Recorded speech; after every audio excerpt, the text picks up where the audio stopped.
Não importa pra onde for, juntos sempre vamos estar, pois nossos corações estão ligados pelo amor. E é essa união que nos dá forças pra enfrentar a qualquer barreira que tente se levantar.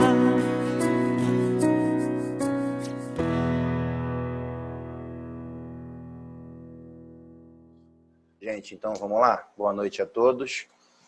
Que nesse momento a gente possa fechar os nossos olhos, elevar os pensamentos a Jesus e agradecer por esse momento que estamos vivendo diferente, mas que continuamos juntos, todos podendo ter acesso a essa informação nessa plataforma, de uma forma um pouquinho diferente, mas com o mesmo amor, com o mesmo carinho, com a mesma dedicação, e que a gente continue aqui junto com nossa espiritualidade, com o Mestre Jesus, desempenhando o nosso trabalho para o bem. Estudar sempre é bom e que a espiritualidade sempre nos oriente e nos ampare.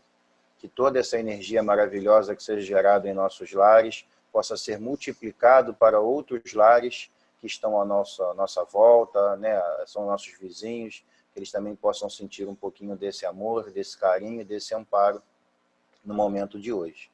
Nosso Mestre Jesus nos abençoe, que nosso Pai Oxalá nos dê bênçãos, traga para nós força para a gente poder vencer esse momento. Primeiramente, a gente começa aí, né, a falar de mediunidade, o conceito de mediunidade. Faculdade que possibilita o ser humano colocar-se num estado alterado de consciência, permitindo-lhe comunicação psíquica com outro ser humano, no mesmo ou em outros níveis existenciais. Então a gente vai ver que a mediunidade, né, ela pode se manifestar de algumas formas, algumas mais brutas, outras mais sutis, mais etéreas, mas de toda forma a mediunidade ela se mostra em diversos aspectos, né?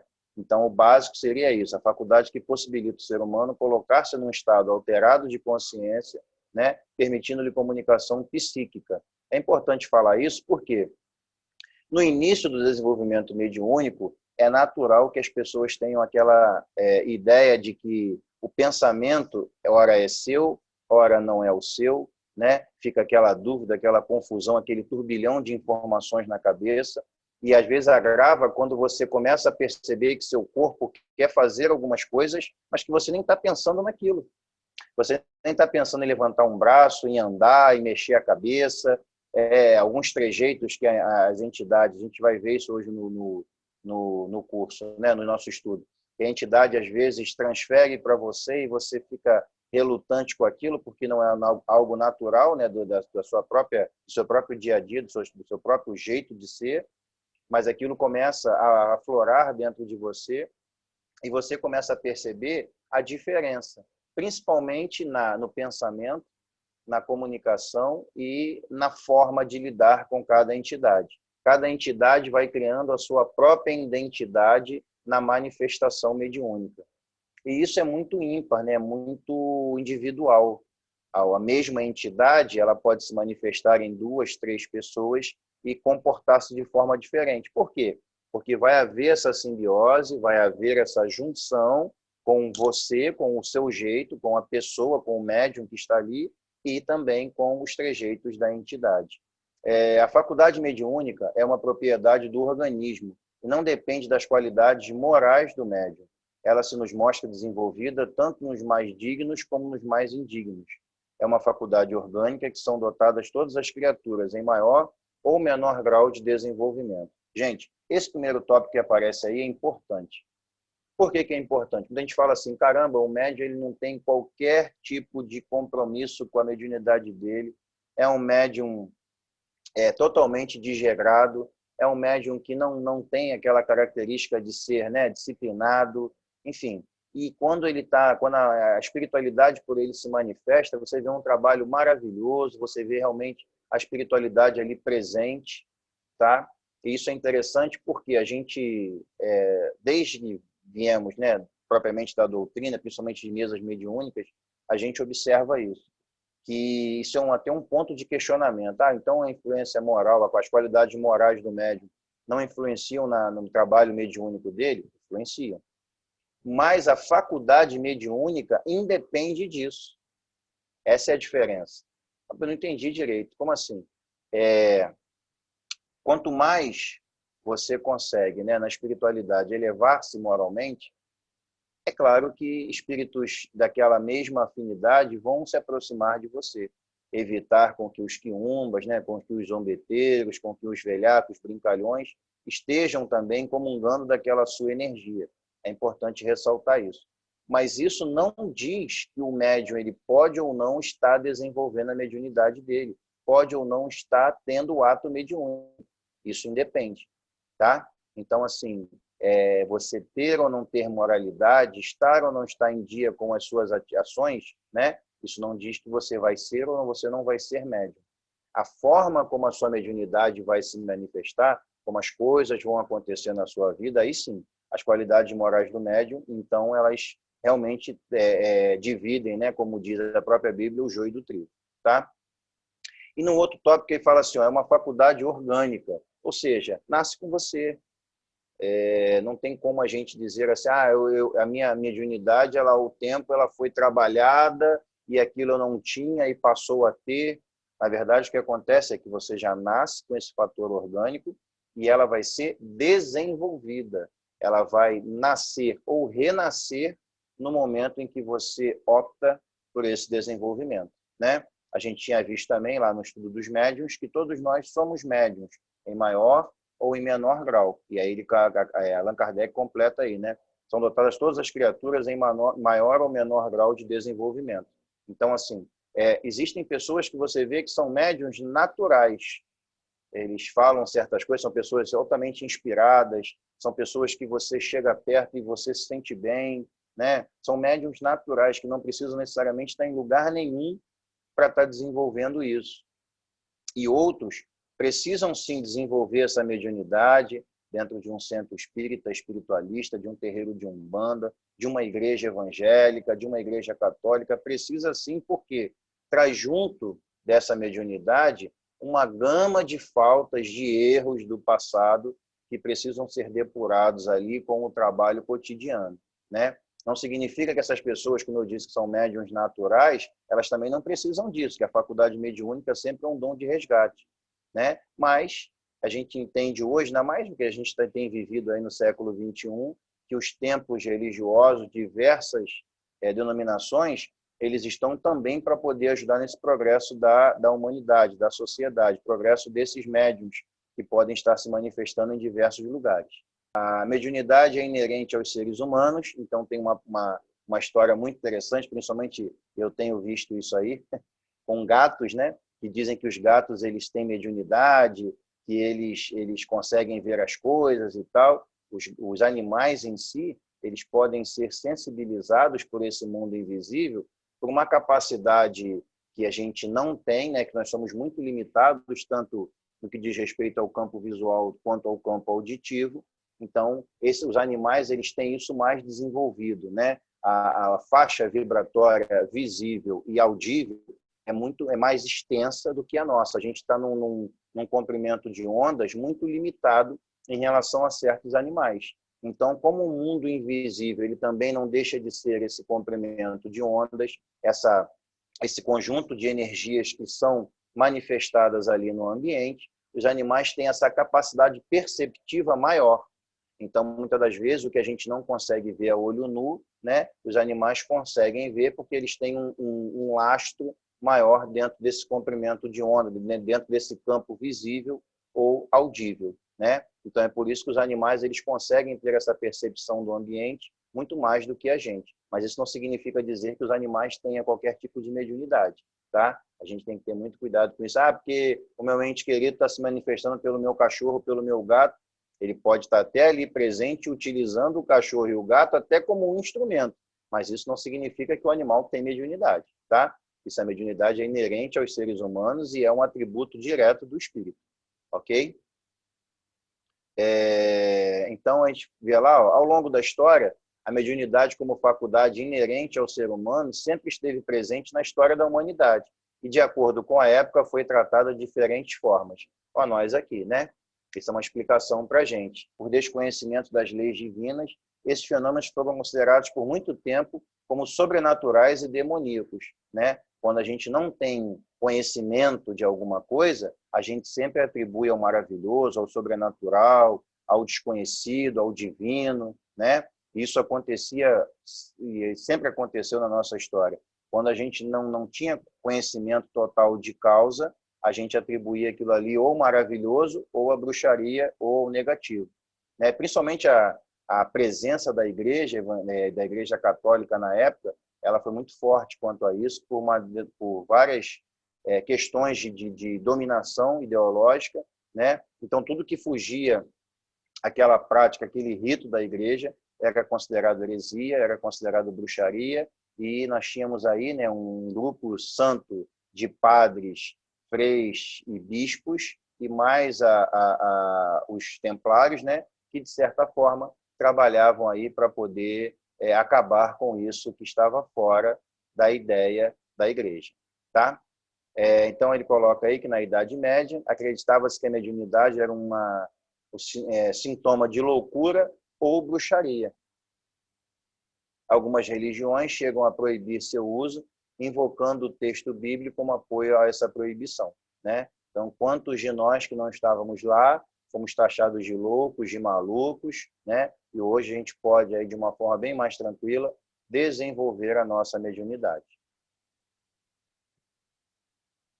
E aí, foi no século XIX que a relação da mediunidade com o ser humano mudou. A gente tem aí o nosso Hippolyte Léon Rivail, né, Derizar, que é Allan Kardec, foi a encarnação dele como um druida, e ele acabou assumindo essa identidade no momento em que ele passa a efetivamente se dedicar às questões, né, da espiritualidade, da mediunidade, quando ele realmente assume essa missão dele em estar codificando o que hoje nós conhecemos, né, como doutrina espírita. E quando ele começa a ter contato, quem viu o filme aí depois de sábado, eu vi que muita gente até buscou a ver o filme, né? Como um grande cientista da época, né, professor e letrado em diversas áreas do conhecimento, ele sempre ficou muito intrigado com aqueles fenômenos de mesas girantes, de tipologia, né, aqueles fenômenos que invadiam os salões da Europa, e muitos eram feitos como charlatanismo e show para ganhar dinheiro, mas tinha ali um grupo de pessoas que efetivamente trabalhava isso de uma forma muito séria e coerente. A princípio, ele se torna um pouco reticente a isso, né, a esse tipo de conhecimento, a esse tipo de contato, mas logo, né, através como todo bom cientista através da curiosidade, ele é levado a um fenômeno, né, um momento desse, a uma reunião dessa, e aquilo intriga bastante, e dali por diante ele passa a assumir essa missão de ser o codificador da doutrina, né? E aí ele traz para a doutrina 3 aspectos muito interessantes que formam aí o pilar, né? Que é o aspecto filosófico, o aspecto científico e o aspecto religioso da doutrina espírita, né? Então é importante a gente ter isso em mente, porque esse é o pilar hoje que forma o estudo espírita, né? Os estudos espíritas sérios que partiram lá, então, do nosso irmão Allan Kardec. Tá? O funcionamento. No exercício mediúnico de qualquer modalidade, a epífise, a glândula pineal, desempenha um papel mais importante. Através de suas forças equilibradas, a mente humana intensifica o poder de emissão e recepção de raios peculiares à nossa esfera. Gente, assim, não é muito da minha área falar um pouco sobre glândula pineal, né? Mas a gente entende, inclusive, que os médiuns que têm a mediunidade desenvolvida, em alguns casos, isso é inclusive objeto de estudo, né? Quando é feito lá a autópsia desses médiuns, ou sei lá o nome certo que dê, você vai observar essa glândula, ela é um pouco aumentada, né? Ela está um pouco mais desenvolvida. Então, médiuns como Chico Xavier e outros aí, né, vultos da história, que desenvolvem essa mediunidade, quando se vai observar isso, percebe que essa glândula ela é aumentada um pouco de tamanho, visto outros que não desenvolvem qualquer faculdade mediúnica, tá? Então, é ali que existem estudos sérios, inclusive científicos, médicos, dentro das universidades aí, que fala sobre isso, tá? Sobre esse desenvolvimento, né, mediúnico baseado aí na glândula, na epífise, na hipófise, né, na glândula pineal ali, pituitária, ou seja, é um ponto ali onde eu não domino muito, mas eu sei que é por ali que a coisa funciona. Se a gente fosse colocar como centro de força, seria basicamente o que está no alto da nossa cabeça, né? A gente teria aí o chakra coronário, ou como a gente hoje tem o conhecimento, né, o nosso ori, o início de tudo, é por isso que o orixá, né, que é essa força que nasce na cabeça do médium, ele passa por esse ponto, né, para a gente poder aí ter esse conhecimento que tudo se liga, tudo está ligado aí à ideia da epífise, a glândula pineal. Bom, e aí, ó, olha que interessante, né? Nós temos aí a lei das atrações e correspondências de rede que rege, né, todas as coisas, vibrações atraindo, similares, aproximando, vinculando as almas, os corações, os pensamentos. Isso está lá no invisível, né, na lei da sintonia. É por isso que a gente, muitas das vezes, isso acontece muito em centros espíritas, né? Muitas das vezes aí a gente está num centro, olha para a pessoa e fala, caramba, eu não te conheço, mas sempre te amei, né? Ou então, eu não te conheço, mas já te odeio. São aqueles encontros e afinidades, desencontros do passado, trazidos aí por essa bagagem de reencarnações anteriores que tivemos, né? A família é um berço muito grande disso, dessa reconciliação, né? A gente, às vezes, tem um desafeto com um irmão, com um parente, com um primo, a gente não entende por que aquilo acontece. Caramba, mas a pessoa nem me faz nada diretamente, mas eu não consigo me lidar bem com ela. Quando nós estamos juntos, a gente está sempre brigando, né? Que seio melhor que não um familiar para esse resgate, para esse acerto de contas de encarnações anteriores, né? Porque ali, querendo ou não, as pessoas, se não se amarem, precisam se aturar.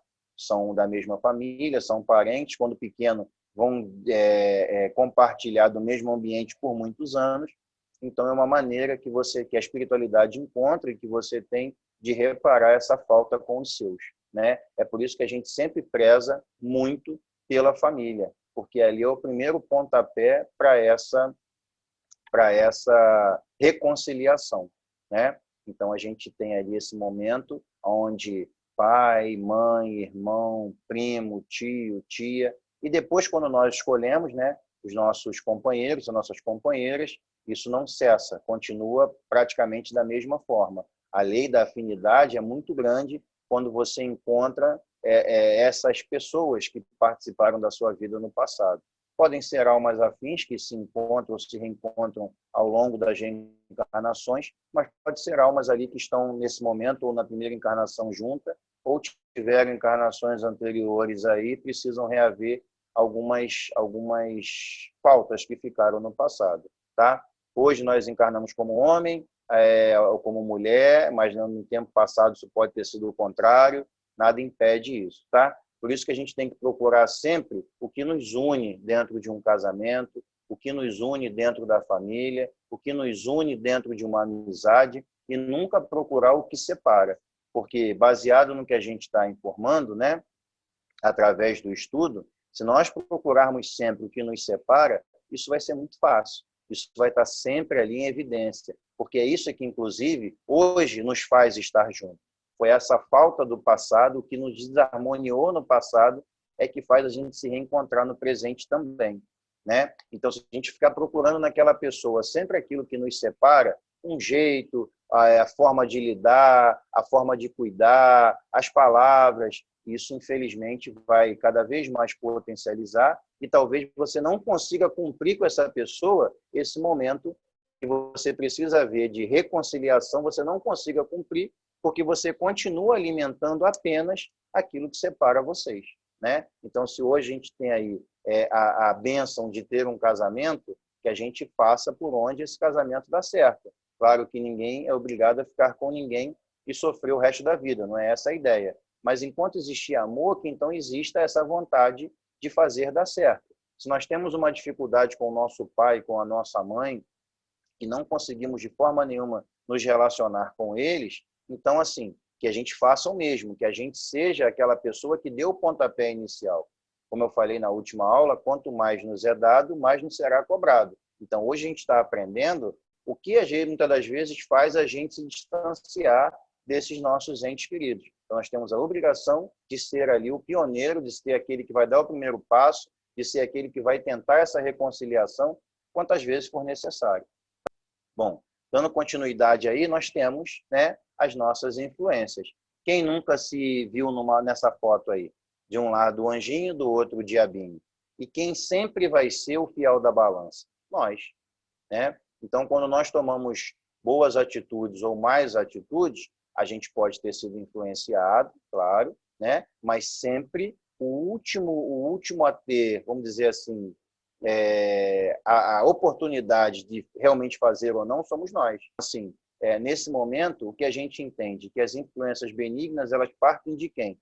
Dos espíritos protetores, dos familiares, dos espíritos simpáticos, do seu mentor, né? Do seu guardião, da espiritualidade que te acompanha, certo? E as influências ditas malignas, né? Para a gente poder fazer aí um antagonismo às ideias, a gente tem espíritos sofredores, obsessores e vingativos.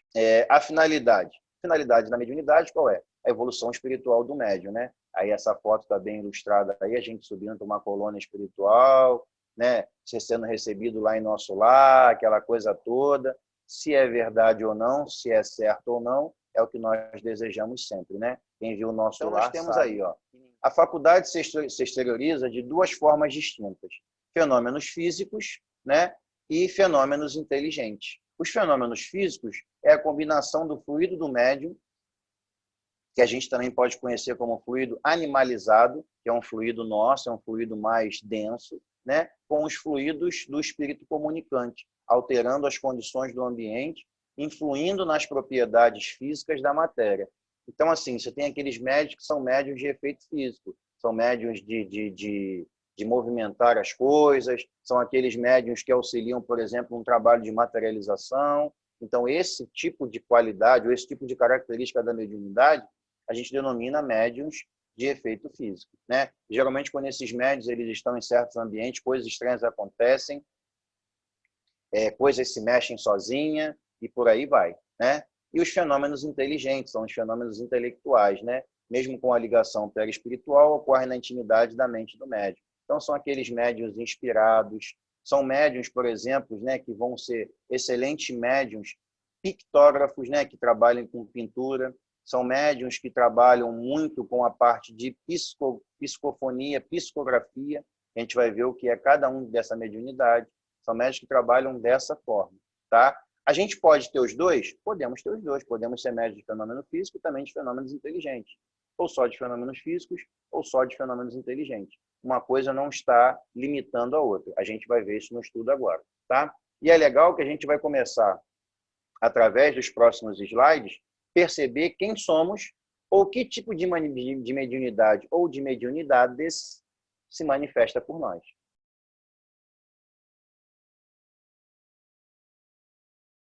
Olá pessoal, tudo bem? Me chamo Rodrigo Diniz, sou dirigente de Umbanda, do Templo Escola de Irmãos Unidos em Caridade com Cristo, e venho aqui hoje convidá-los a conhecer o nosso canal no YouTube, uma ferramenta nova que nós estamos adquirindo para poder aproximar cada vez mais os nossos trabalhos, o nosso amor, o nosso carinho, de todos vocês que estarão aí curtindo e compartilhando o nosso canal.